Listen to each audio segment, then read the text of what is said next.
Ever have a sales manager or a director that just seems to be able to lead the whole team effectively and get them to move forward? That's what we're going to talk about in this video.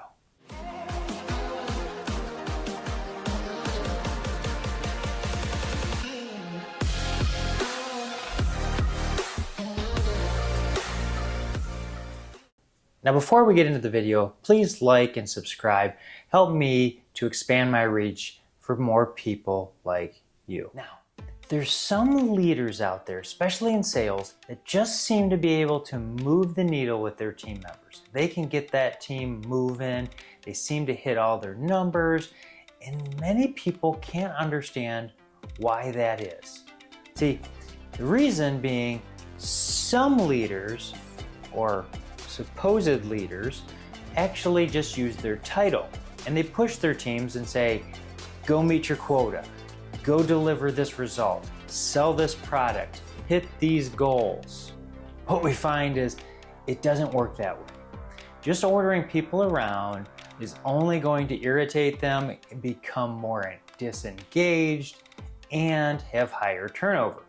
So what we need to do is be inspiring those teams, building that influence, taking time to really value the people that we're engaging with. So for sales leaders, we definitely need to understand our team members. We need to understand if anything's going on in their family that they need some help, because at different times of our lives, we need help.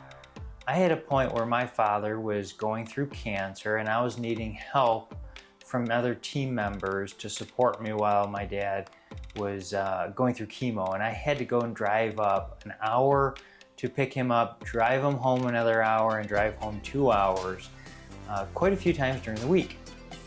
I had a great leader that said, let me know how I can help you, and it made the whole transition better.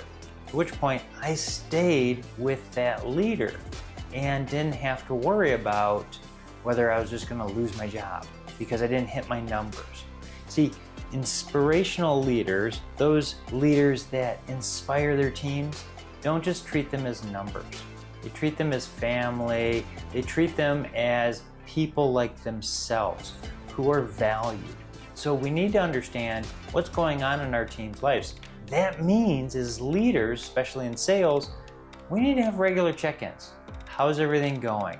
Not just that high level stuff and then get right into the numbers. How's everything going? Is there anything that is hindering you that I can take out of the picture so you can be successful? That's what leaders need to be doing. They need to be asking better questions. Kind of like salespeople. They need to be learning about their team members, the situation, the issues, and the ramifications so they can help. How can I take all these obstacles out of your way so you can be more successful? Because those team members will develop a heart of serving as well. They'll start reflecting that leader. Opposed to that is they might take on that leader that's just been pushing numbers, and that is a toxic environment.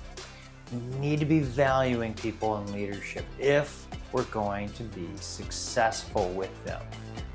We also need to be consistent. We also need to build trust. Think of it as a bank account. We need to be adding account deposits every time we're interacting with our team members.